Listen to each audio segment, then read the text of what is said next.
Jusqu'à maintenant, nous avons vu dans notre série sous les prophéties apocalyptiques la création de l'image de la bête, l'instauration de la marque de la bête et le décret des morts. La suite chronologique de ces événements est la bataille de l'Armageddon. Nous vous invitons à visionner les vidéos précédentes pour bien suivre la logique de l'étude. Dieu voit la fin dès le commencement. Avec l'entrée du péché dans le monde, la mort est apparue. Et mort veut dire anéantissement, pas uniquement de l'homme, mais de la terre aussi. Notre terre va sûrement et incontournablement vers sa fin. Beaucoup de gens de nos jours sont conscients de la gravité de la situation mondiale concernant la biodiversité, l'écologie, la pollution, les dégâts climatiques. Ils cherchent des réponses, des solutions. Le collapsologue, le mouvement Extinction Rebellion et bien d'autres voient l'effondrement de notre civilisation à l'horizon. Ils envisagent des solutions palliatives. Malheureusement, y a-t-il des solutions humaines envisageables? Nous devons nous préparer pour cette fin inévitable. Jésus, en parlant des signes de la fin, les guerres, les famines, les destructions, etc., nous dit à toi et à moi aujourd'hui, quand ces choses commenceront à arriver, redressez-vous et levez vos têtes, parce que votre délivrance approche. Eh bien, levons nos têtes et étudions cette bataille de l'Armageddon qui culmine justement avec la venue en gloire de notre Seigneur Jésus.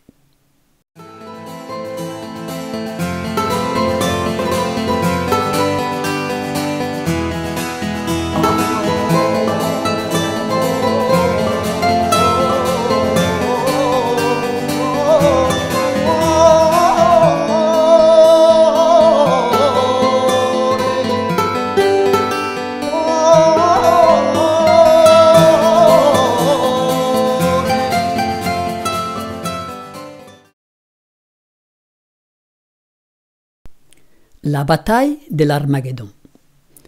Le sens du mot Armageddon est obscur.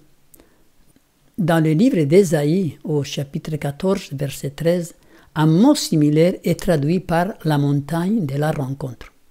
Il fait référence à l'endroit où Salomon construisit le temple, donc l'endroit où Dieu était adoré et manifestait sa présence. Satan aspire à remplacer Dieu en tant que roi d'Israël. Il veut diviser le monde à sa guise. La bataille de l'Armageddon est donc la dernière guerre dans les longs conflits qui a toujours opposé Dieu à Satan, depuis que ce dernier se révolta contre le gouvernement divin dans le ciel, avant même la création de notre terre. Dans cette guerre, Satan essayera de détruire les enfants de Dieu pour pouvoir ainsi régner en maître sur la terre. Il ne faut pas se laisser séduire par des spéculations de toutes sortes concernant cette bataille. Les hommes ont soif de sensationnel et ils cherchent toujours des interprétations qui attirent l'attention du public. Ne vous laissez pas tromper, l'Armageddon n'est pas un conflit armé entre les nations de la terre, ni la Troisième Guerre mondiale, mais la fin d'un conflit qui débuta il y a plus de 6000 ans dans le ciel même. Ce conflit opposera de nouveau le ciel et Satan, les fidèles et les infidèles. Aussi incroyable que cela puisse paraître, le grand conflit commença dans le ciel. Apocalypse 12, 7 à 9. Il y eut une guerre dans le ciel. Michel et ses anges combattirent le dragon. Le dragon combattit lui et ses anges, mais il ne fut pas le plus fort, et il ne se trouva plus de place pour eux dans le ciel. Il fut précipité le grand dragon, le serpent ancien appelé le diable et Satan, celui qui séduit toute la terre habitée. Il fut précipité sous la terre, et ses anges furent précipités avec lui. Dieu aurait pu arrêter ce conflit dès sa jeunesse, mais cela va à l'encontre de son caractère. Dieu a laissé se développer ce conflit cosmique avec toute la souffrance qu'il a entraînée pour être une leçon des choses, non seulement pour nous, mais également pour tous les autres mondes qui ne sont pas tombés, et de même pour les anges. Dieu lui-même a payé un prix très lourd pour tout cela. Il a dû et il doit toujours supporter l'incompréhension de la part des hommes et de certains êtres célestes, les anges qui suivirent Satan. Son Fils a dû payer de sa vie pour qu'un jour le péché ou le mal puisse être éliminé définitivement de l'univers. Nous ne pouvons pas saisir toute l'ampleur de ces grands conflits, ses implications et ses répercussions. C'est seulement par la foi dans ce que la parole de Dieu nous révèle que nous pouvons l'accepter. Satan a mis en doute la loi de Dieu et sa justice. Cette guerre que Satan commença dans le ciel continuera jusqu'à la destruction totale et définitive de son auteur lors du conflit de Gog et Magog après les milléniums. Reprenons l'étude de l'Apocalypse verset par verset. Apocalypse 16, verset 12. Le 6e versa sa coupe sous le grand fleuve, l'Euphrate, et son eau tarit, afin que le chemin des rois venant de l'Orient fût préparé. L'assèchement de la rivière Euphrate est une image tirée de l'ancienne Babylone. C'était la rivière qui alimentait la ville. N'oublions pas que l'Apocalypse est hautement symbolique. La Babylone moderne est alimentée par l'Euphrate, donc son assèchement veut dire que le 6e ange, en versant sa coupe sous l'Euphrate, enlève quelque chose de vital pour Babylone. Le soutien populaire de Babylone lui est retiré. Pour la signification des eaux, vous pouvez voir Apocalypse 17, verset 16, où il nous est dit que les eaux, ce sont des peuples et des nations. Les gens se rendront compte à ce stade de l'histoire qu'ils ont été trompés par la bête. Ceci est le prélude de la fin de la bête, de son jugement et de sa destruction.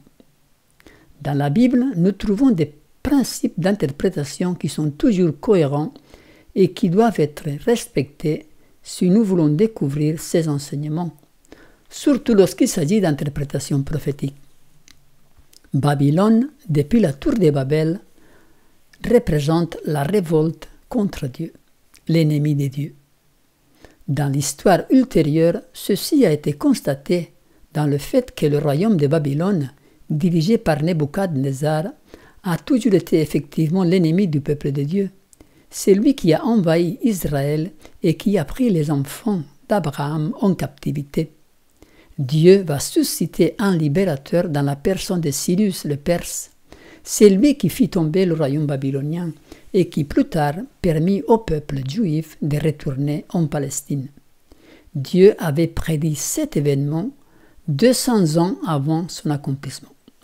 Ésaïe 45, verset 1.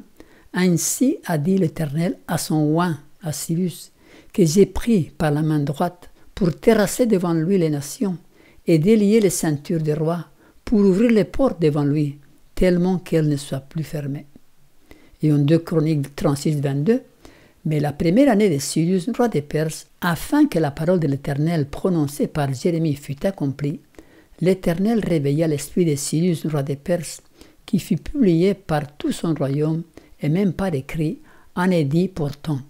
Ainsi a dit Cyrus, roi des Perses, l'Éternel, le Dieu des cieux, m'a donné tout le royaume de la terre, et lui-même m'a ordonné de lui bâtir une maison à Jérusalem, qui est en Juda.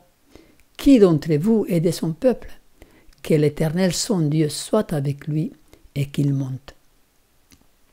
Cyrus est donc un type du Messie, le libérateur du peuple de Dieu qui se trouve à Babylone. Il leur dit « Sortez d'elle, mon peuple ». Dans la prise de Babylone par le Perse, il fallut avoir recours à un stratagème étonnant pour pouvoir prendre la ville qu'on nommait imprenable. Le fleuve Euphrate traversait la magnifique ville, demeure du roi Belshazzar.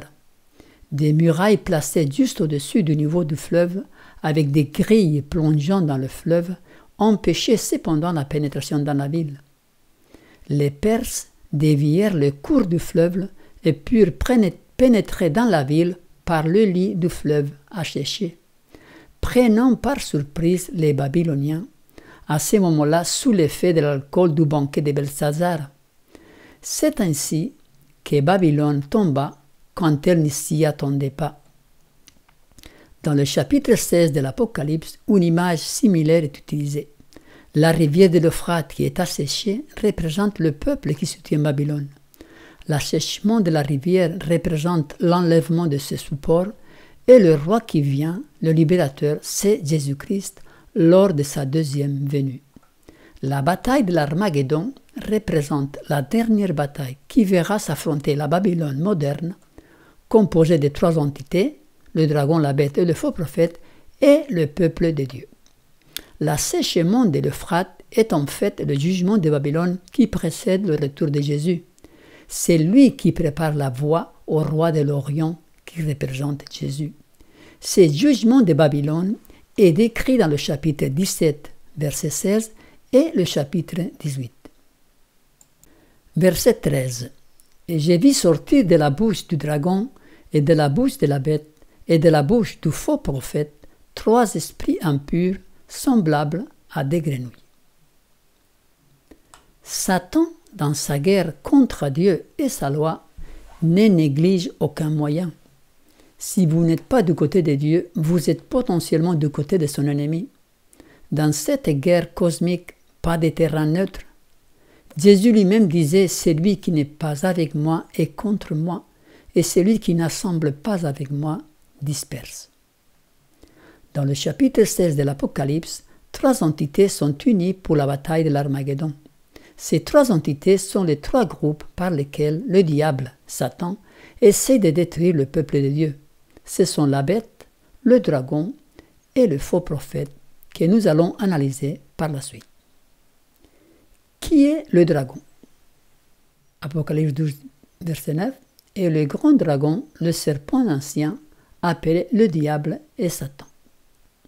Le dragon est Satan, mais puisque Satan lui-même n'est pas un être visible, on peut dire que le dragon représente les entités par lesquelles Satan agit pour contrecarrer les plans de Dieu. Dans le chapitre 12 de l'Apocalypse, le dragon du verset 4 représente la Rome païenne qui a voulu tuer Jésus dès sa naissance. Et au verset 13, il représente la papauté qui a persécuté l'Église, la femme. Dans le chapitre 16 de l'Apocalypse, le dragon représente les fausses religions du monde. En un mot, le spiritisme ou le paganisme. Si vous observez les symboles religieux de nombreuses religions païennes, vous trouverez que le dragon occupe une place de prédilection, que ce soit dans le bouddhisme, le taoïsme, l'hindouisme et les religions des Mayas, des Toltecs, des Aztèques. Le symbole du dragon est hyper présent. Toutes ces religions et philosophies sont d'origine satanique. Elles ont une base commune, l'immortalité de l'âme. Le même mensonge que Satan employa déjà en Éden pour séduire Ève. Le fondement de son œuvre fut posé lorsqu'en Éden, il donna à Ève cette assurance « Vous ne mourrez point. Le jour où vous en mangerez, vos yeux s'ouvriront et vous serez comme des dieux, connaissant le bien et le mal. » Dans le dernier conflit, la bataille de l'Armageddon, cette fausse doctrine de l'immortalité de l'âme fera le lien entre le spiritisme et la papauté, entre le dragon et la bête. Qui est la bête? Dans le livre de l'Apocalypse, nous voyons 3 bêtes très similaires, avec 7 têtes, 10 cornes, et l'une d'elles avec des diadèmes ou des couronnes sur leur tête. Pour rester simple, on va dire que la bête est la même tout au long de l'histoire. Elle représente Satan. Cette bête a 7 têtes. Chaque tête représente les différents empires qui ont lutté contre le peuple de Dieu. La première tête est Babylone, la deuxième l'empire médo-perse, la troisième la Grèce, la quatrième la Rome païenne de César. La papauté est la 5e tête, celle qui avait été blessée à mort. C'est celle dont on parle dans le chapitre 13.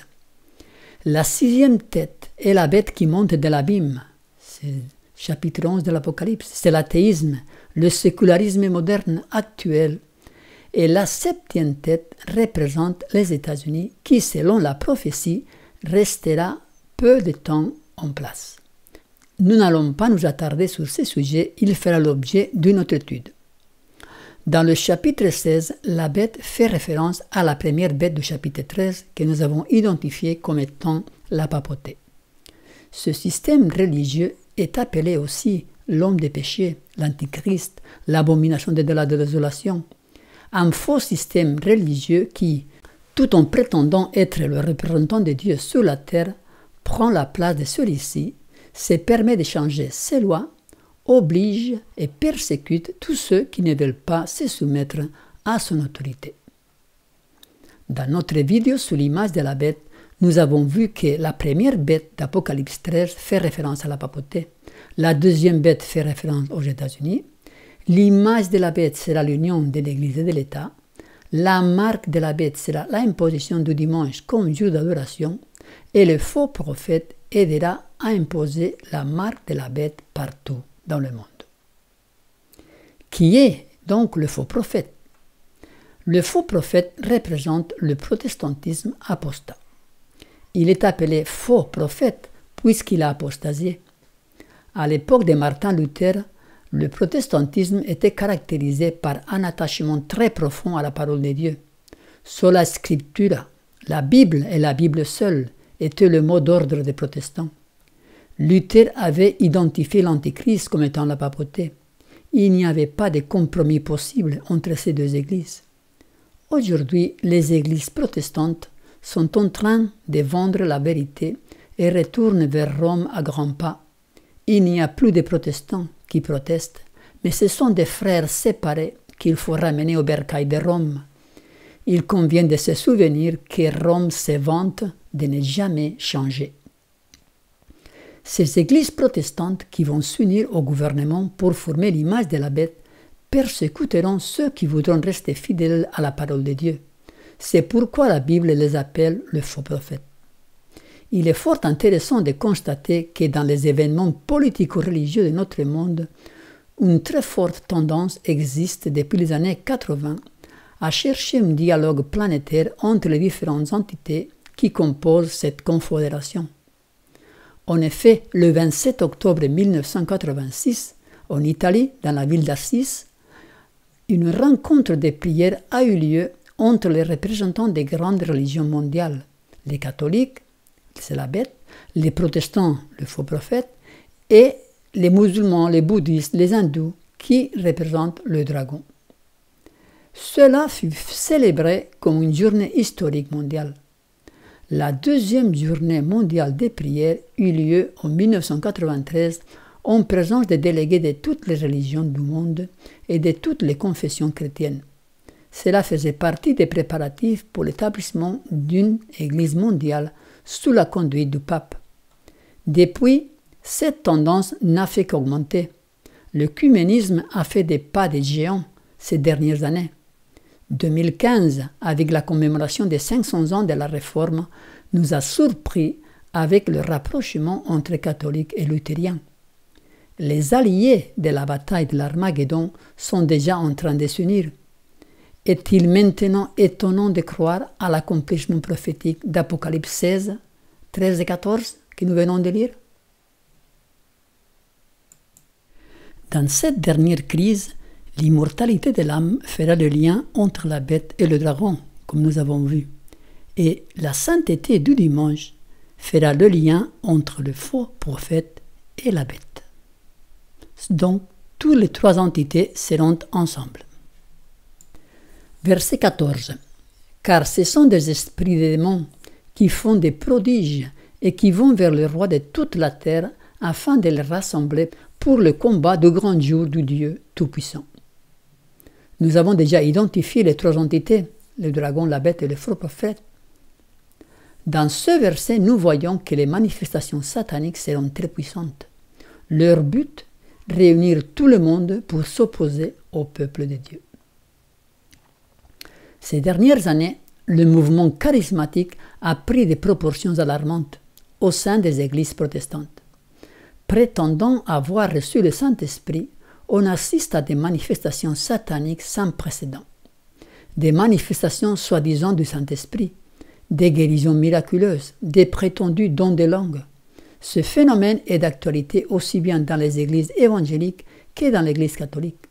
Ce phénomène fera partie du faux réveil qui se manifestera peu de temps avant la descente de la vraie pluie de l'Esprit Saint sur les enfants de Dieu. Les miracles de guérison sont à l'ordre du jour. De nombreux prédicateurs évangéliques prétendent avoir reçu le don de guérison. Ils promettent à leurs fidèles des miracles. Certains de ces guérisseurs font fortune. Des milliers de gens viennent les voir parfois des pays très éloignés à la recherche d'un miracle. Au Nigeria, il y a Joshua de l'église évangélique. Il effectue des miracles apparents. Des gens de l'Amérique et de l'Europe viennent se faire guérir par cet homme. D'autres personnes très connues, Benny Hinn, et il y en a bien d'autres. Toutes ces manifestations spirites au sein du christianisme vont s'intensifier au fur et à mesure que nous approchons de la fin. N'oublions pas que le faux prophète jouera un rôle déterminant dans l'instauration de la marque de la bête. Lors de la préparation de la bataille de l'Armageddon, ces manifestations démoniaques seront stupéfiantes. Verset 15. Voici, je viens comme un voleur, heureux celui qui veille et qui garde ses vêtements, afin qu'il ne marche pas nu et qu'on ne voit pas sa honte. Jésus nous invite à garder nos vêtements de justice. Nous vous invitons à voir la vidéo sur l'habit des noces, car le roi va bientôt arriver pour délivrer son peuple et l'emmener aux noces de l'agneau. Verset 16. Il les rassemblait dans le lieu appelé en hébreu Armageddon. L'Armageddon correspond donc à l'exécution du décret qui condamne les enfants de Dieu à mort. Ce décret de mort, comme nous l'avons déjà vu dans la vidéo précédente qui porte ce même titre, sera instauré lors de la deuxième coupe, mais il rentrera en vigueur lors de la sixième. Le jour où ce décret de mort doit être mis en exécution, Dieu interviendra pour délivrer son peuple. Quand ces choses commenceront à arriver, redressez-vous et levez vos têtes parce que votre délivrance approche. Comme au jour de la reine Esther, lors du décret de mort envers les Juifs, comme au jour de Moïse, lors de la sortie d'Égypte, poursuivi par l'armée du Pharaon, le peuple de Dieu est délivré miraculeusement. Moïse répondit au peuple, « Ne craignez rien, restez en place et regardez la délivrance que l'Éternel va vous accorder en ce jour. Car les Égyptiens que vous voyez aujourd'hui, vous ne les verrez plus jamais. Ne craignez pas le roi de Babylone dont vous avez peur. Ne le craignez pas, dit l'Éternel, car je suis avec vous pour vous sauver et vous délivrer de sa main. » Tous les préparatifs en vue de la destruction du peuple de Dieu ne serviront à rien, car Dieu opérera une grande délivrance. Verset 17. Le septième versa sa coupe dans l'air, et il sortit du temple du trône une voix forte qui disait « Son est fait ». Dieu s'est fait entendre, il délivre le peuple. La bataille de l'Armageddon arrivera donc soudainement à sa fin. Les enfants de Dieu n'auront pas à lutter ni à se défendre, car les anges les protégeront et au dernier moment Dieu interviendra pour les délivrer. La suite de cette bataille, la délivrance du peuple de Dieu, nous la trouvons dans le chapitre 19 de l'Apocalypse, où l'on voit Jésus avec son armée prêt au combat. Apocalypse 19, 1, de 11 à 14. Puis j'ai vu le ciel ouvert, et voici parut un cheval blanc. Celui qui le montait s'appelle fidèle et véritable, et il juge et combat avec justice.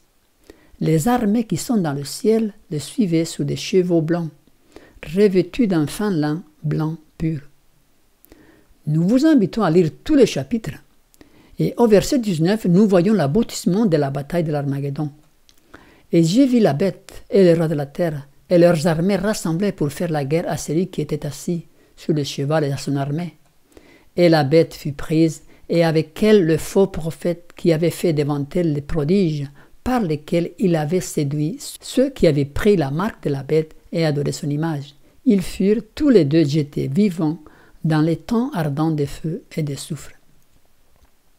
Par la suite, il y aura une série de manifestations physiques sur notre terre qui correspondent à celles décrites dans la 7e plaie d'Apocalypse 16 à partir du verset 18. Verset 18. Et il y eut des éclairs, des voix de tonnerre et un grand tremblement de terre tel qu'il n'avait jamais eu depuis que l'homme est sur la terre, un aussi grand tremblement. Cette expression, il y eut des éclairs, des voix de tonnerre et un grand tremblement de terre, est utilisée à chaque fois que Dieu manifeste sa présence. C'est terrifiant pour les humains. Nous voyons la même chose au Sinaï quand Dieu promulgua sa loi. Voir Exode 19, 16 à 18. Dans le verset 18, il nous est dit « Tout le peuple entendait les tonnerres et le son de la trompette. Il voyait les flammes de la montagne fumante. À ce spectacle, le peuple tremblait et s'éteignait dans l'éloignement. » Donc le peuple avait peur de toutes ces manifestations. Dans notre état de pécheurs, nous ne pouvons pas voir Dieu, car notre Dieu est aussi un feu dévorant. La terre, à ce stade-là, est convulsée. Verset 19. Et la grande ville fut divisée en 3 parties, et les villes des nations tombèrent. Et Dieu se souvint de Babylone la grande, pour lui donner la coupe du vin de son ardente colère. C'est ici le jugement de Babylone. Il correspond au verset 20 du chapitre 19, comme nous l'avons déjà vu. C'est le même événement décrit différemment. La bête fut prise et avec elle le faux prophète qui avait fait devant elle les prodiges par lesquels il avait séduit ceux qui avaient pris la marque de la bête et adoré son image.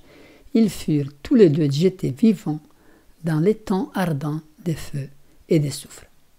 La grande ville est divisée en 3, car ils étaient 3 à lutter ensemble contre Dieu, le dragon, la bête et le faux prophète. Chacune de ces entités est dispersée et anéantie pour toujours. C'est la fin de ces 3 faux systèmes religieux qui ont lutté contre les fidèles du Seigneur. Ce jugement de Babylone est décrit aussi dans le chapitre 18 de l'Apocalypse. Versets 20 et 21. Et toutes les îles s'enfuirent, et les montagnes ne furent pas retrouvées, et une grosse grêle dont les grêlons pesaient un talent tomba du ciel sur les hommes. Et les hommes blasphémèrent Dieu à cause du fléau de la grêle, parce que ce fléau était très grand.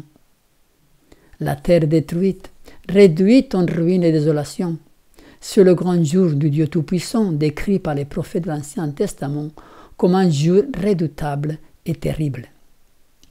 Car le jour de l'Éternel est grand, il est terrible. Qui pourra le soutenir? Qui pourra soutenir le jour de sa venue? Qui restera debout quand il paraîtra? Le grand jour de l'Éternel est proche, il arrive en toute hâte. Le jour de l'Éternel fait entendre sa voix, et le héros pousse des cris amers. Ce jour est un jour de fureur, un jour de détresse et d'angoisse, un jour de ravage et de destruction, un jour de ténèbres et d'obscurité, un jour de nuée et de brouillard. C'est le grand jour, le retour de Jésus en gloire, que nous verrons dans notre prochaine vidéo. Résumons les caractéristiques de l'Armageddon. C'est le dernier grand conflit où Satan essaye de détruire les enfants de Dieu. C'est un événement futur, c'est le dernier événement avant le retour de Jésus. L'Euphrate est le symbole des institutions qui soutiennent Babylone. Les 3 esprits impurs représentent des manifestations démoniaques qui opéreront par la bête, le faux prophète et le dragon. Les agents qui rassemblent le monde sont des entités religieuses par nature, mais elles opèrent par des forces politiques et militaires. Les préparatifs pour la bataille de l'Armageddon ont lieu pendant la 6e plaie, mais la bataille elle-même est livrée pendant la 7e plaie. Il ne s'agit pas d'une bataille ou d'une guerre entre nations, mais d'un décret de mort émis par les gouvernements des pays contre les enfants de Dieu qui ne veulent pas se soumettre à la marque de la bête. Toutes les nations de la terre seront impliquées. Christ et ses anges interviennent au dernier moment. C'est le combat du grand jour du Dieu Tout-Puissant. Les saints seront témoins de la bataille, mais n'y participeront pas directement. Et voici la chronologie de l'Armageddon. Tout au long de l'histoire, La bataille de l'Armageddon a été un terrain très fertile pour la spéculation prophétique. Les chrétiens et les hommes séculiers, les journalistes en particulier, ont appliqué ce terme à toutes les grandes guerres qu'a connues notre terre depuis la fin du XIXe siècle. Pour ne pas se laisser prendre au piège par ces spéculations, il faut bien connaître la chronologie, car il s'agit du dernier événement de l'histoire de notre monde avant le retour de Jésus. Donc, il faut d'abord que tous les derniers événements prophétiques soient accomplis. L'Armageddon aura lieu entre la 6e et la 7e plaie. Donc, vous voyez ici le tableau, ça commence avec la loi du dimanche, ça finit avec le retour de Jésus. Et à la fin du temps de grâce, quand Jésus quitte le sanctuaire, il y a toutes les plaies qui commencent à être déversées, l'une après l'autre. À la 2e plaie, ce sera le décret des morts. À la 6e plaie, c'est ce même décret des morts qui est mis en exécution. C'est appelé la bataille de l'Armageddon. Puissions-nous tous nous préparer pour ce grand jour. Ce sera le thème de notre prochaine vidéo. Le grand jour du Dieu Tout-Puissant ou le retour de Jésus.